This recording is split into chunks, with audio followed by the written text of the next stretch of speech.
Kadang-kadang kalau Anda sedang mau ibadah, mau baca firman, ada yang bilang gini, orang yang lain aja nggak baca firman, kok aku ngapain baca firman? Yang lain juga nggak ibadah, aku ibadah ngapain? Lalu dibilang munafik lagi. Orang seperti ini, menurut saya, mirip sama emprit. Dia butuh teman untuk ketemu Tuhan. Dia butuh teman untuk ketemu Tuhan. Saya beritahu, bertemu Tuhan, menyembah Tuhan, Anda bisa bersama-sama berdoa dalam sebuah PD, sebuah komunitas menyembah Tuhan. Tapi saya beritahu, Anda ketemu Tuhan masing-masing.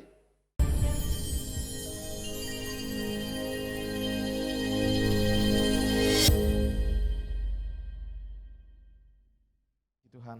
Shalom, saudara sekalian. Senang berjumpa dengan saudara. Ini sudah minggu tepat yang ke-25 sejak kita ada di masa pandemi. Saya berdoa biarlah kekuatan Tuhan terus ada bersama dengan kita dan kuat kuasa rohnya mencengkram kita sehingga Bapak Ibu dan saya bisa mengerti isi hati Tuhan, bisa mengerti rencana-rencana yang Tuhan sedang buat hari-hari ini walaupun tidak terselami pola pikir Tuhan, tapi saya berdoa biarlah sejahtera, sukacita senantiasa dalam kehidupan kita senantiasa. Terima Tuhan, ini ibadah yang luar biasa. Saya percaya Bapak Ibu bisa melihat saya tidak bisa melihat Bapak Ibu, tapi biarlah sukacita bersama dengan kita.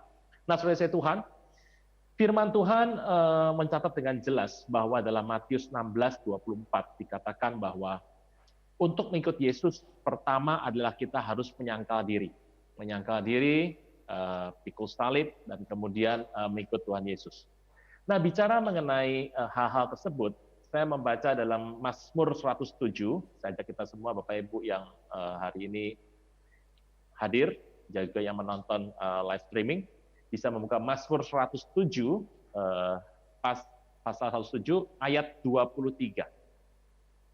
Kitab Mazmur luar biasa sekali, hampir jarang ada seorang hamba Tuhan yang dari masa kecil sampai masa tua diceritakan dengan lengkap kehidupannya. Musa seperti itu, dari kecil, Yusuf seperti itu, sampai meninggalnya juga detail. Daud adalah seorang hamba Tuhan yang dari kecil sampai masa tuanya, sampai meninggalnya diceritakan dengan jelas. Dan yang luar biasa adalah, jarang di Alkitab seorang hamba Tuhan mengalami proses demi proses yang begitu pelik. Yusuf kita tahu dia mengalami. Yakub juga mengalami. Tetapi kalau kita melihat seorang hamba Tuhan yang luar biasa, raja terbesar di Israel sampai hari ini, bahkan Mesias pun akan kelak dikatakan sebagai anak Daud. Mazmur 107, Daud menulis seperti ini, ayat 23. Ada orang-orang yang mengarungi laut dengan kapal-kapal, yang melakukan perdagangan di lautan luas. Bapak Ibu, eksportir, importir, semua di sini.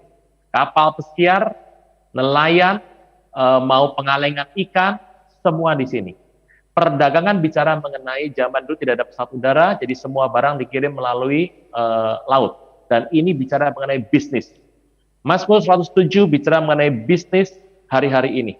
Dan yang luar biasa adalah mereka melihat pekerjaan-pekerjaan Tuhan dan perbuatannya yang ajaib di tempat yang dalam. Ini luar biasa sekali bahwa kadang-kadang ada bisnis, ada usaha, Anda melihat perbuatan tangan Tuhan yang luar biasa menolong hidup Anda, menolong pekerjaan Anda, menolong setiap aktivitas Anda, dan perbuatan Tuhan itu di tempat yang dalam. Kadang-kadang engkau tertolong untuk satu hal yang engkau nggak pernah ngerti siapa yang tolong Anda. Kok tiba-tiba situasi bisa berubah dengan cepat dan sepertinya menguntungkan Anda.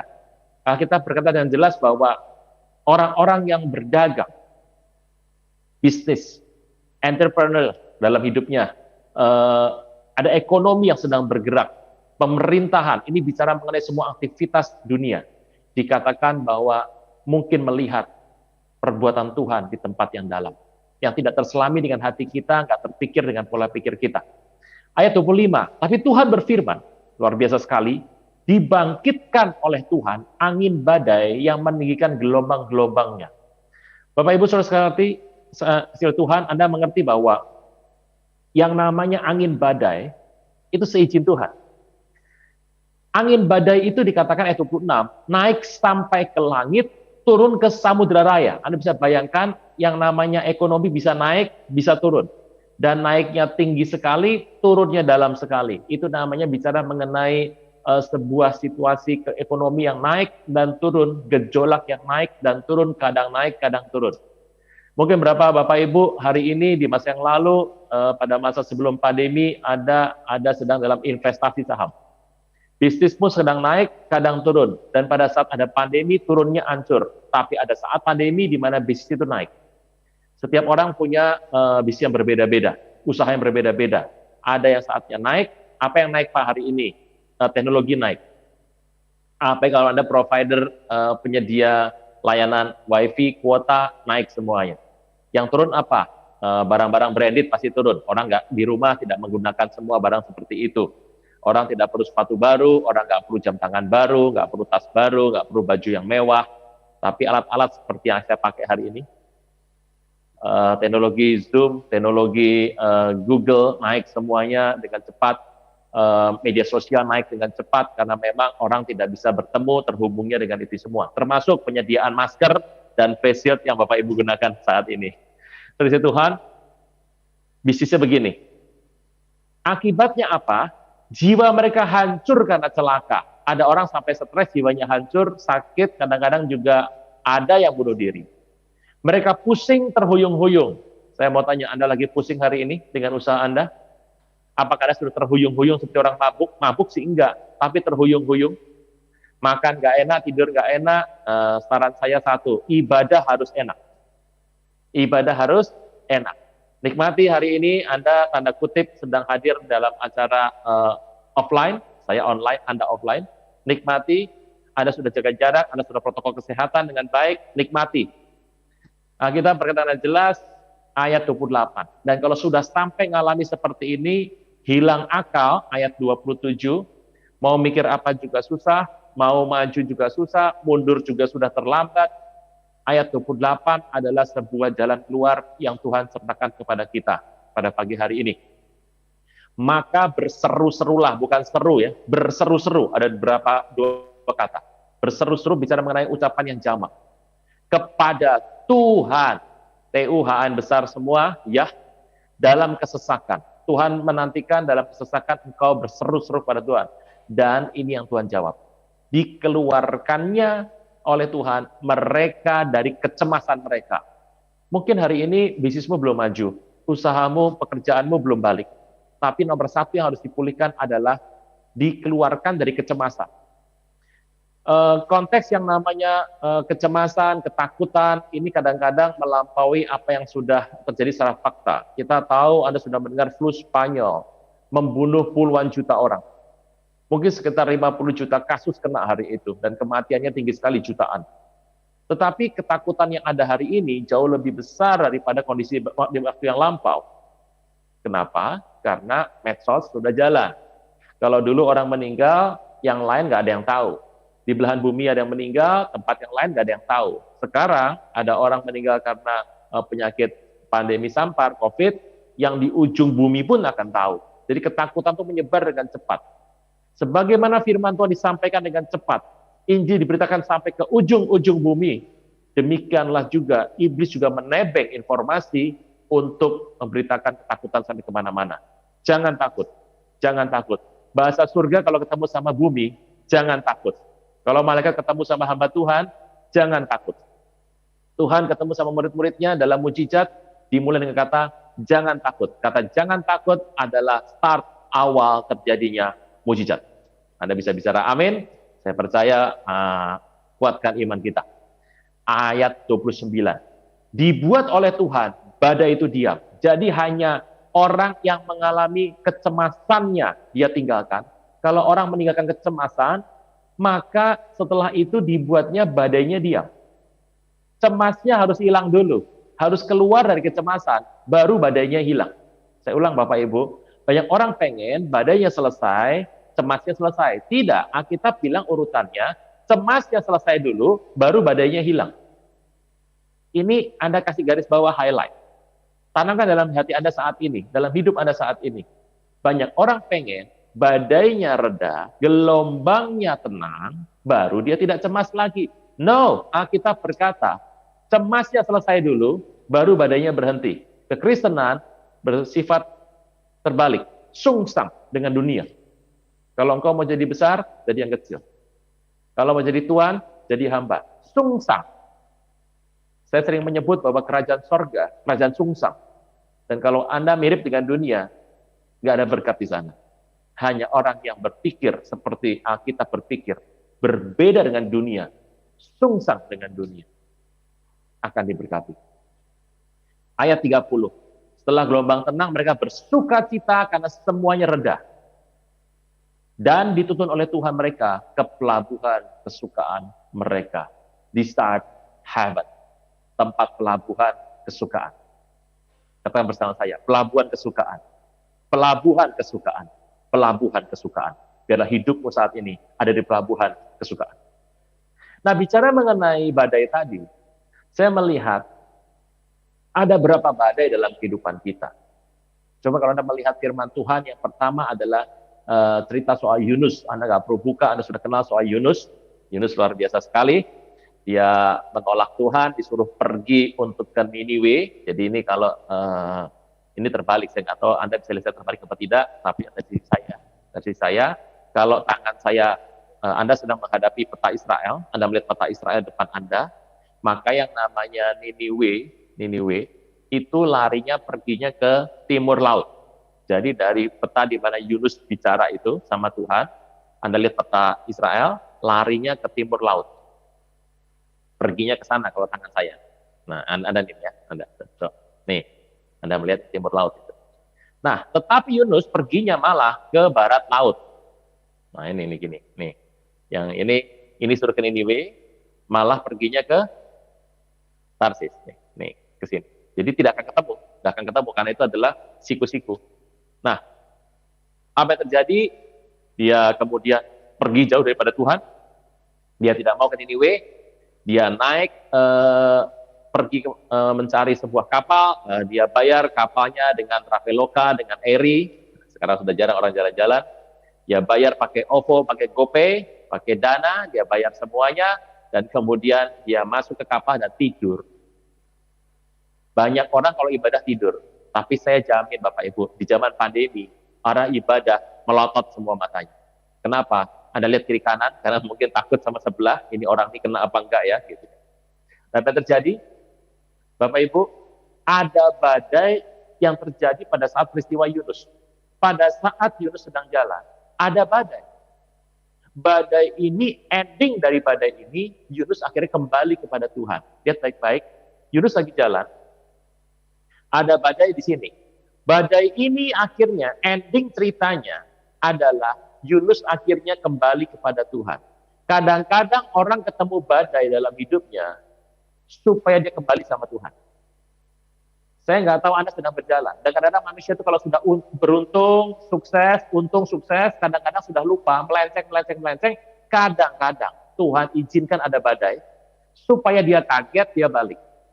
Anda masih ingat sebuah iklan TV, udah lama sekali, anak minum susu. Susunya susu hebat, jadi kalau minum susu jadi pinter. Apa bukti pinter? Anaknya bikin kapal-kapal kertas yang dihanyutkan di kolam. Karena dia masih kecil, kapalnya jalan lewat arus, ikut arus. Lama-lama dia makin jauh.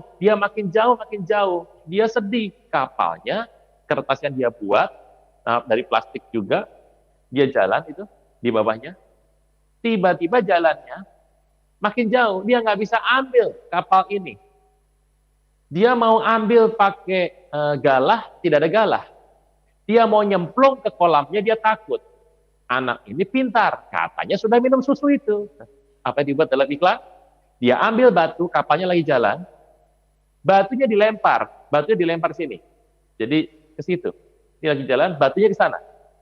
Masuk batu di sini, gelombangnya terjadi. Begitu gelombang terjadi, kapalnya mundur. Nah, jadi begitu batunya dilempar mendahului kapal, gelombangnya datang, kapalnya mundur, anaknya ngambil itu kapal, dan maminya datang, dan dipeluklah dengan kata-kata, minumlah susu ini supaya pinter. Apa artinya saya mau ngomong? Kadang-kadang Tuhan bikin gelombang di sini, supaya waktu engkau ke sana, engkau nggak jadi engkau balik. Nah, badai seperti ini saya mau beritahu, ini badai rencana Tuhan. Saudara Tuhan, Anda tahu yang namanya Raja Wali? Orang Kristen punya lambang. Jadi kadang-kadang Kristen itu simbolnya apa sih Pak? Ya, kita harus bicara simbol-simbol Bapak Ibu. Kristen itu simbol pertama adalah kita depan Tuhan itu ikan. Makanya Tuhan berkata, ikutlah aku jadikan kau sebagai penjala manusia. Kenapa gunakannya adalah penjala manusia, konsep ikan? Ya karena Kristen itu depan Tuhan ikan. Saya mau tanya Bapak Ibu, tahu menu kesukaan Tuhan Yesus saat bangkit makan apa? Ya, ikan asam manis. Ya, puji nama Tuhan. Ikan goreng lah. Zaman itu belum ada yang namanya ikan asam manis, angsyuhi. Puji Tuhan, ikan goreng. Ikan. Di depan Tuhan, Kristen itu ikan. Makanya Anda pernah melihat lambang yang namanya begini? Gitu. Lambang begitu. Ini iktus, artinya ikan. Yesus penyelamat umat manusia. Lambang orang zaman dulu gunakan abad pertama, abad kedua gunakan lambang ikan sebagai bukti bahwa Anda seorang Kristen. Simbol kode. Nomor 1, kekristenan itu ikan. Tetapi Kristen, kalau ketemu masalah, kita Raja Wali. Jadi saya mau tanya, Anda sekarang ada di mana Anda sekarang? Bertemu Tuhan, Anda ikan. Dan saya beritahu, ikan cuma bisa besar dan hidup kalau dia melawan arus. Ikan mati, ikut arus. Nge-flow, hanyut. Tetapi ikan hidup, melawan arus. Kalau Anda mau hidup di muka bumi ini, hidup di tengah badai, saran saya satu, Anda harus sungsang, melawan arus. Arus dunia, bukan arus Tuhan. Kristen depan Tuhan, dia ikan. Kristen dalam hadapi masalah, kita Raja Wali. Tetapi Kristen di tengah orang dunia hidup, kita domba. Pak, saya singa, Pak. Nggak bisa. Singa itu Tuhan Yesus, bukan Anda. Ada yang bilang, Pak, istri saya singa, Pak. Galanya minta ampun. Ya, bertobat saja di masa pandemi ini, kemungkinan bisa bertobat. Selesai Tuhan. Kristen 1, ikan. 2, Raja Wali. 3 itu apa? Domba. Domba butuh gembala. Nah, saya mau bicara soal Raja Wali. Raja Wali adalah satu-satunya burung di muka bumi. Atau saya bilang bukan burung. Binatang di muka bumi. Yang kalau dia terbang, atau dia berjalan, atau terbang lah, bukan berjalan ya. Matanya bisa lihat matahari. Saya jamin Bapak Ibu, Anda selesai dari ibadah ini, Anda pulang, ada matahari, Anda lihat, cukup 3 detik. 3 detik, saya jamin, matamu sakit. 10 detik, matamu akan berbahaya. Cari yang terik sekalian, bila perlu jam 11, jam 12. Anda lihat 3 detik aja, matamu sakit. Raja Wali satu-satunya binatang di muka bumi yang bisa melihat kepada matahari, nggak pernah buta. Makanya saya mau tanya, pernah lihat Raja Wali pakai kacamata hitam? Tidak pernah ada. Raja Wali kacamata hitam. Saya Tuhan, Raja Wali itu punya 2 selaput mata. Dan di selaput yang kedua, dia ada cairannya. Di antara 2 itu ada cairannya, namanya pekten. Nah, Raja Wali dengan selaput 2 ini membuat dia bisa melihat kepada matahari dan terbang menuju matahari. Kekristenan dilambangkan sebagai Raja Wali. Siapa matahari itu? Ada yang bilang itu lambang daripada Tuhan. Lihat. Dan luar biasa, yang namanya Raja Wali, itu terbangnya, kecepatan tertingginya, yang pernah ada di muka bumi, yang pernah tercatat adalah 300 km per jam. Mobil sport kalah Bapak Ibu. Itu kalau terbangnya lurus ya, utara selatan gitu. Ya kalau muter ya nggak seperti itu. Tapi lurus terbang. Tidak belok kiri kanan, lurus. Cepat sekali. Itulah Raja Wali. Terus Tuhan, hanya kalau kita melihat kepada Tuhan, pergerakan iman kita menjadi kuat. Hari ini, engkau sedang alami badai rencana Tuhan, saya beritahu bagaimana cara untuk menghadapinya. Badai itu kadang-kadang membuat kita nggak berani ke sana.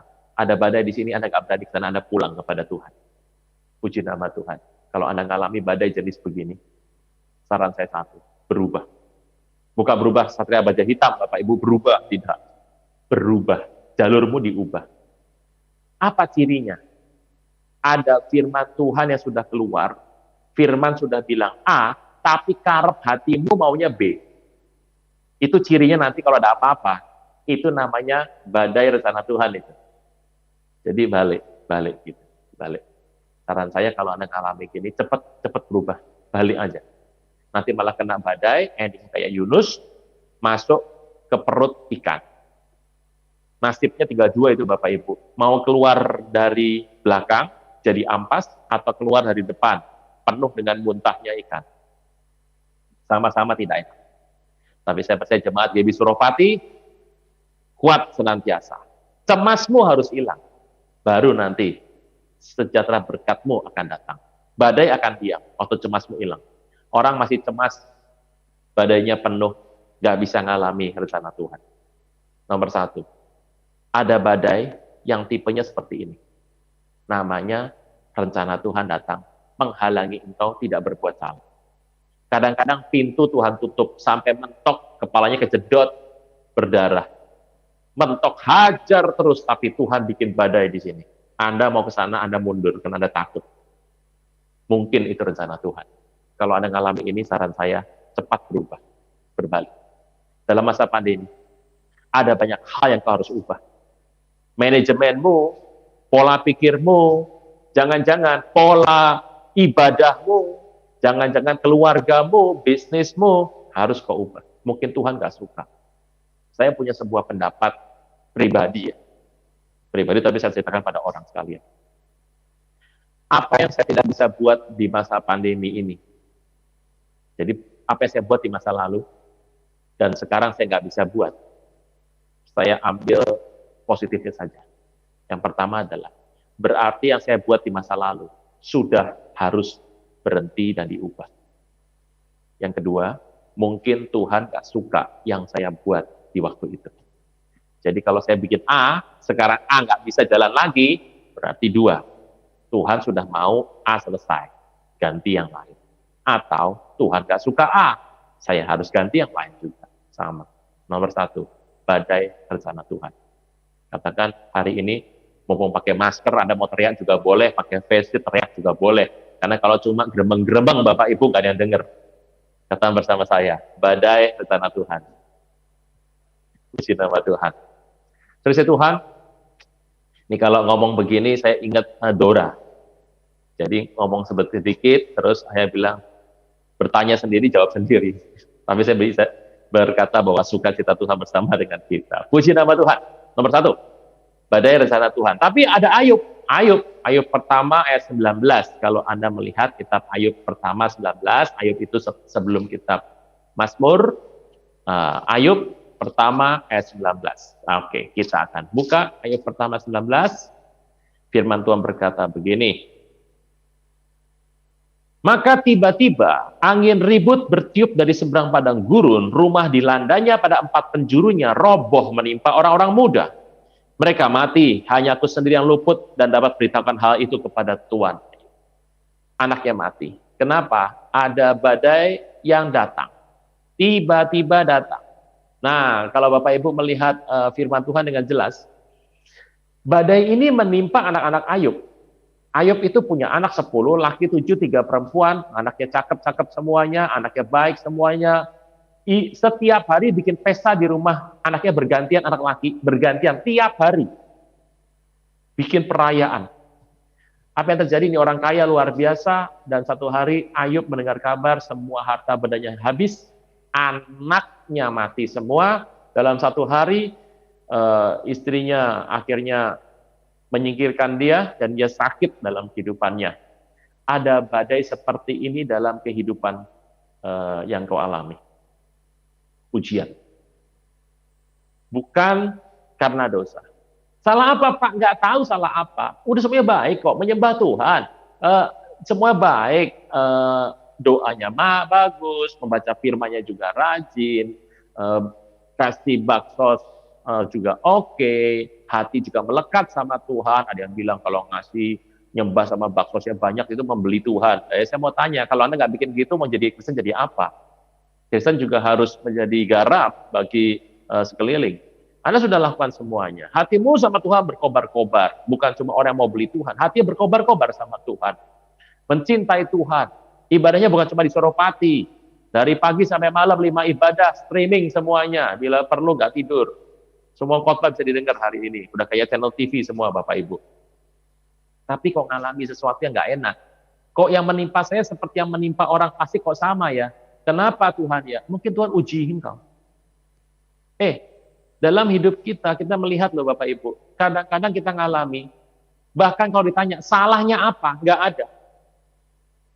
Kalau ini terjadi, jangan-jangan itu adalah ujian. Beda loh, ujian sama pencobaan itu beda.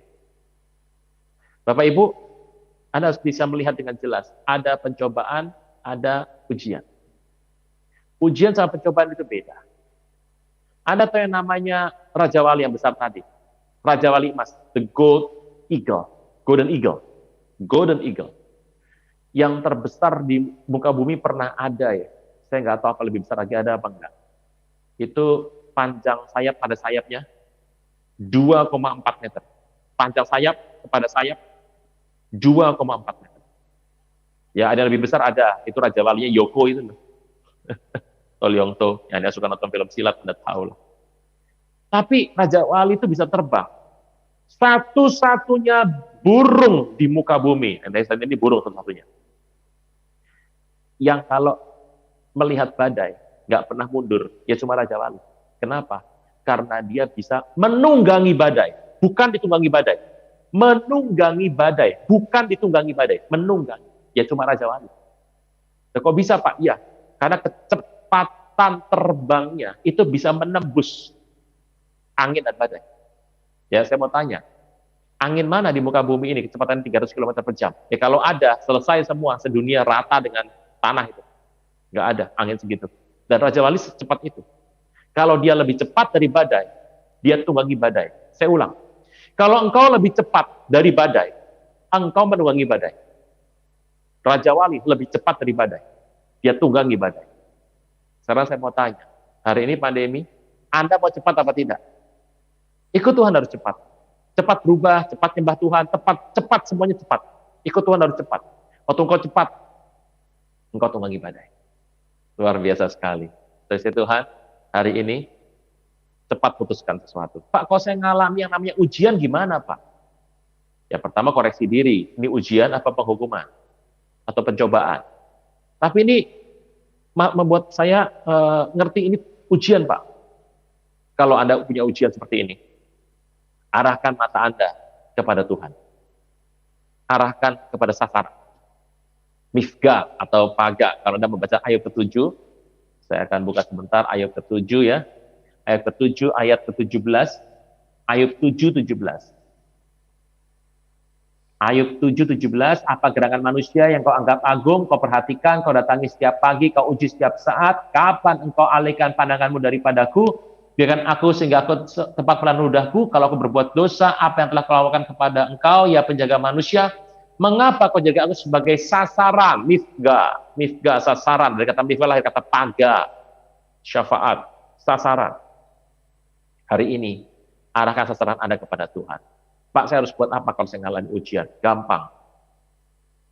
Istirahat. Istirahat dalam Tuhan. Jadi, bertekun saja. Kalau Anda sudah ngalamin ini, ya bertekun saja. Bertekun dalam hidup Anda, bertekun dalam segala hal. Mau apa lagi? Tunggu badainya lewat. Ujian kok. Ujian kalau Anda keluar cepat-cepat, berarti nggak bikin soal itu. Jawabannya nggak bagus. Ya tunggu. Gitu. Kan dibilang kalau ujian 2,5 jam, tidak boleh keluar setengah jam pertama. Ya dong, kalau keluar ke toilet Anda bisa nyontek gitu. Nggak boleh keluar, ya jangan keluar. Udah tunggu saja. Nyerah sama Tuhan, tekun, lakukan yang terbaik, rest dalam pedang Tuhan. Bukan tidur ya Bapak Ibu, ya istirahat dalam Tuhan. Ayub mengalami itu, dan dia tekun, persistence. Nomor 1, berubah. Nomor 2, tekun. Lihat badai gerak lebih cepat. Kalau belum berhasil juga, tekun sama Tuhan. Sudah, bertekun sama Tuhan. Tapi kalau Anda melihat firman Tuhan, yuk saya membuka firman Tuhan dalam 2 Tawarik ke-20. 2 Tawarik yang ke-20, firman Tuhan.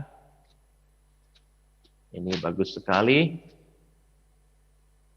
Ayat ke-35. 2 Tawarikh 20 ayat yang ke-35. Yosafat Raja Yehuda bersekutu dengan Ahazia Raja Israel yang fasik perbuatannya. Ia bersekutu dengan Ahazia untuk membuat kapal-kapal yang berlayar ke Tarsis, dan kapal itu dibuat mereka di Ezion Geber. Tapi Elisha bin Dodawa dari Maresa bernubuat terhadap Yosafat, katanya, karena engkau bersekutu dengan Ahazia, maka Tuhan merobohkan pekerjaan. Hati-hati bersekutu sama orang fasik, sama orang yang tidak mencintai Tuhan. Yosafat ini cinta Tuhan, anak Tuhan, bersekutu sama Ahazia. Ahazia ini anaknya Ahab sama Isabel. Mereka bersekutu, Tuhan bilang, pekerjaanmu aku hancurkan. Mereka bikin kapal. Kapal itu semua harganya sepertiga kerajaan. Saya ulang ya, sepertiga kerajaan kapal. Tiba-tiba ada angin besar, kapalnya hantam dermaga, dar, hancur semuanya. Rugi besar. Kenapa bisa begitu? Ya, itu badai penghukuman. Kenapa penghukuman? Ya karena dia tidak sama Tuhan, membenci Tuhan. Bergaul sama orang-orang yang membenci Tuhan.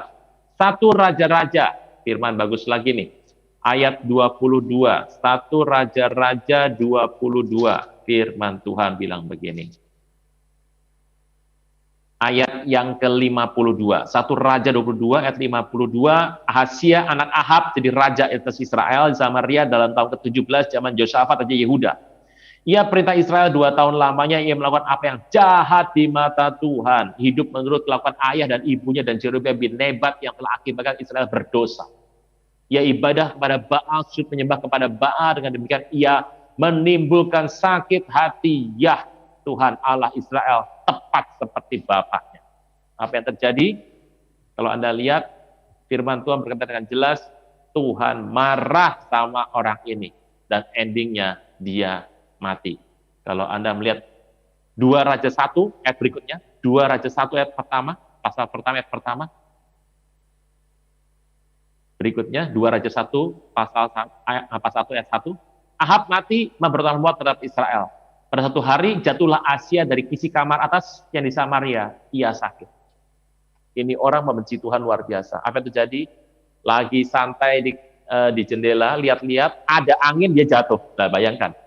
Lagi lihat-lihat pemandangan, kena angin, jatuh. Sakit dan mati. Ini namanya buat saya, badai penghukuman Tuhan. Biasanya kepada orang-orang percaya, yang sukanya bergaul sama orang membenci Tuhan. Bukan orang biasa loh. Orang membenci Tuhan. Sudah tahu ini orang dibenci Tuhan, ini orang melakukan perbuatannya, ikut-ikutan sekalian. Dan yang seperti ini saya mau beritahu, badai bisa datang. Dan kalau badai datang, kadang-kadang nggak enak kejadian. Selesai Tuhan. 1, apakah engkau mengalami hari ini badai? Engkau sadar dan engkau balik? Cepat berubah. Mungkin ada badai datang dalam hidupmu. Engkau sudah cek koreksi kiri kanan. Tapi memang kau harus alami ini supaya matamu bisa melihat sebuah badai yang kau harus tunggangi. Tetapi yang ketiga, jangan-jangan ada kesalahan dalam kehidupan kita. Dan kita dikasih badai rencana Tuhan, tidak kembali, tidak balik, terus dimakan sama badai. Kalau ini terus-terusan, lama-lama bisa mati muda, Bapak Ibu. Banyak orang alami seperti ini. Tapi saya berdoa, GB Suropati, Anda sekalian yang memirsa, saya juga tidak mengalami badai seperti ini. Ini kalau sudah keterlaluan ini. Sudah keterlaluan sekali seperti ini. Saya Tuhan, tapi ada yang luar biasa. Yuk kita lihat, 2 Raja-Raja 2. Pak Pen sudah kasih pesan sama saya. Kalau khotbah jangan sebentar-sebentar Pak, harus agak lama. Kenapa Pak? Ya, ini kan offline pertama, gitu. Jadi saya harus khotbahnya lama. Saya nggak tahu sampai jam berapa Bapak Ibu. Tapi kalau cuma sebentar terus pulang ya nggak marem toh. Mumpung hadir hari ini ya Bapak Ibu. Oke, 2 Raja-Raja 2 ayat 11. 2 Raja-Raja 2 ayat 11. 2 Raja 2 ayat 11. Sedang Elisa berjalan terus sambil berkata-kata, ngobrol, chatting. Zaman dulu chatting langsung, kalau zaman sekarang ya pakai WA. Sekarang beda sama dulu. Tiba-tiba yang namanya badai di mana-mana datangnya ujuk-ujuk Bapak Ibu, sadet-sayet suddenly, tiba-tiba. Dikatakan bahwa kereta berapi, kuda berapi memisahkan keduanya. Elia naik ke sorga dalam apa? angin badai. Ternyata mau naik ke sorga aja pakai angin badai loh. Nah kalau yang ini namanya promosi Tuhan ini. Saya beritahu, ada badai yang membuat engkau bisa berbalik kembali kepada jalan Tuhan. Ada badai yang membuat engkau akan tekun dan melihat, dilatih kecepatanmu untuk menunggangi. Ada badai yang bisa menghukum hidupmu. Ada badai untuk promosi. Jadi kadang-kadang mau promosi juga ada badai. Jadi kalau Anda lihat ada badai, identifikasi dulu ini badai apa ini. Jangan cepat-cepat patah hati, patah semangat, kemudian langsung cari telepon konseling kiri kanan dan mengganggu gembala Anda. Cek dulu ini badai apa. Karena yang namanya untuk promosi pun butuh yang namanya badai loh. Saya teringat dengan sebuah kata-kata, frase, eagle flies alone. Raja Wali kalau terbang tuh sendiri Bapak Ibu, nggak pakai gandeng-gandengan. Mau ke ibadah gimana? Ya sendiri aja pergi, udah. Mau di rumah ibadah semuanya pada tidur, Anda mau ibadah di rumah, ya ibadah udah buka laptop Anda, gadget Anda, ibadah sudah. Nggak usah nunggu-nungguan, ibadah kok nunggu-nungguan. Ibadah mah ibadah saja. Eagle flies alone. Raja Wali kalau terbang sendiri, nggak pernah rombongan, obyoan, nggak pernah Bapak Ibu. Saya percaya Bapak Ibu ngerti bahasa Jawa ya. Saya nggak perlu terjemahkan karena ini kan Suropati Malang loh. Obyoan nggak perlu. Gerendang-gerendeng nggak perlu. Raja Wali sendiri kalau ibadah, sudah. Eagle flies alone. Tapi emprit fly all together. Rame-rame. Saya nggak sedang bicara mengenai community cool ya, enggak ya. Kalau itu kan memang harus rame-rame. Kadang-kadang kalau Anda sedang mau ibadah, mau baca firman, ada yang bilang gini, orang yang lain aja nggak baca firman, kok aku ngapain baca firman? Yang lain juga nggak ibadah, aku ibadah ngapain? Lalu dibilang munafik lagi. Orang seperti ini, menurut saya, mirip sama emprit. Dia butuh teman untuk ketemu Tuhan.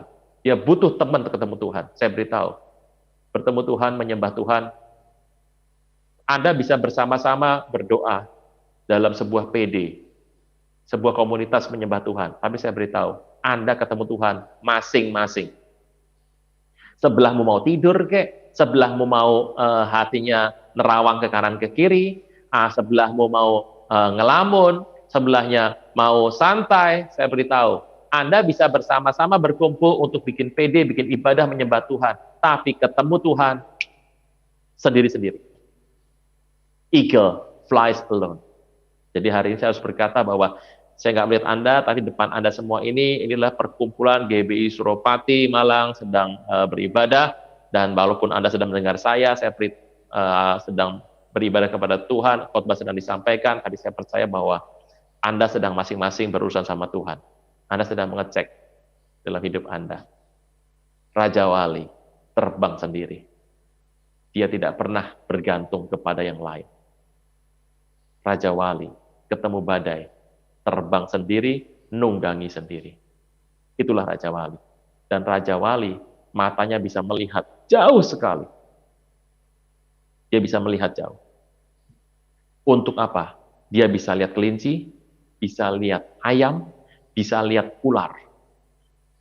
Anda tahu ular berbisa saja, kalau sudah kena Raja Wali berat. Begitu turun, kepala pertama, krek, hancur, dibawa naik ke atas. Kalau nggak diambil pakai kaki, dia ambil badannya, ularnya menggeliat, paruhnya ke kepala.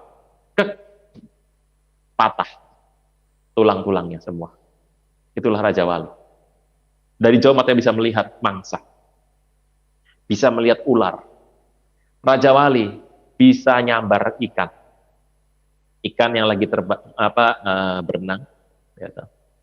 Di tempat yang atas agak sedikit dangkal, Raja Wali lihat, dia masuk, kakinya bawa ke atas. Sampai di atas, yang namanya mangsa stres semua. Tapi itulah Raja Wali lakukan. Dalam Raja Wali saya melihat kisah Raja Wali. Nah ini Raja Wali kalau kurang pinter ya gini. Dia lihat atas nih. Dia kalau kurang cepat, ada kelinci jalan, ini Raja Wali nih. Dia mau ambil kelinci, kelincinya lompat, karena kelinci sudah tahu, kurang cepat larinya. Terbangnya kurang cepat. Kelincinya tahu, lompat, ya kalau ayam pasti dapat. Kalau kelinci dia lompat, Raja Wali nabrak tanah. Saya beritahu, Raja Wali kalau sudah di tanah tidak berguna. Sampai tanah, dia akan lambat sekali, jalan pelan-pelan gitu, pelan.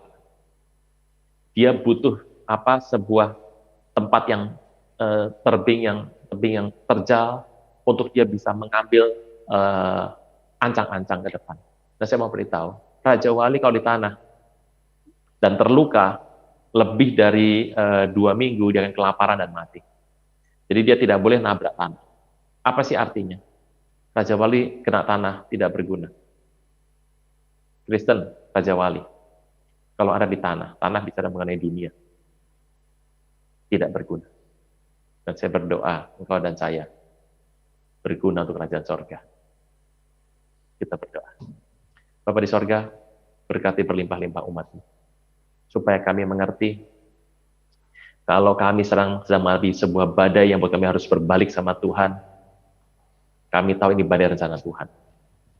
Kalau kami sedang melihat yang namanya badai ujian, kami tekun terus lakukan, supaya mata kami melihat yang namanya angin badai. Tuhan melatih kecepatan kami untuk terbang dan menunggangi badai. Karena Raja Wali satu-satunya yang bisa menunggangi badai. Di tengah kondisi apapun, Tuhan kasih kami sayap Raja Wali. Dan tidak percuma Alkitab bicara kepada kami dengan simbol-simbol Raja Wali. Kalau ada penghukuman datang dalam kehidupan ini karena kami salah melangkah, Tuhan ampuni kami. Respon kami adalah minta ampun sama Tuhan. Bertobat. Tetapi kalau kami sedang mengalami sebuah badai yang mengejutkan tiba-tiba dan kami mengalami promosi demi promosi. Di tengah kekacauan yang ada di muka bumi ada promosi demi promosi. Tuhan, kami akan buka tangan dan bersyukur. Latih sayap kami. Latih mata kami. Latih kehidupan kami. Karena kami mengerti rancangan Tuhan indah dalam kehidupan ini. Berarti berlimpah-limpah umat-Mu saat ini, baik yang sedang online atau offline yang ada di Aramet Malang. Tuhan berkati berlimpah-limpah. Supaya kami mengerti langkah hidup kami. Tepat seperti yang Kau mau. Dengan tidak melihat ke kanan ke kiri, karena kami tahu waktunya telah sangat amat singkat. Entah kapan, entah bagaimana, kami akan menghadap mempelai pria. Berkat-Mu melimpah senantiasa, Kau berkati gembala, keluarga besarnya, pengerja keluarga besarnya semua, pelayan-pelayan-Mu, keluarga besarnya, jemaat Tuhan, keluarga besarnya semua. Dalam rentangan Tuhan, kehidupan mereka, ekonomi, kesehatan, kerjaan, hubungan yang mereka buat, terutama adalah hati yang terus menyembah Tuhan. Terima kasih buat asan Tuhan ini dalam kehidupan kami. Badai ini tidak akan membuat kami goyah, tapi kami akan terus maju bersama dengan Roh Kudus yang terus mengurapi kami. Di dalam nama Tuhan Yesus, yang percaya diberkati sama-sama boleh berkata, amin. Tuhan Yesus memberkati.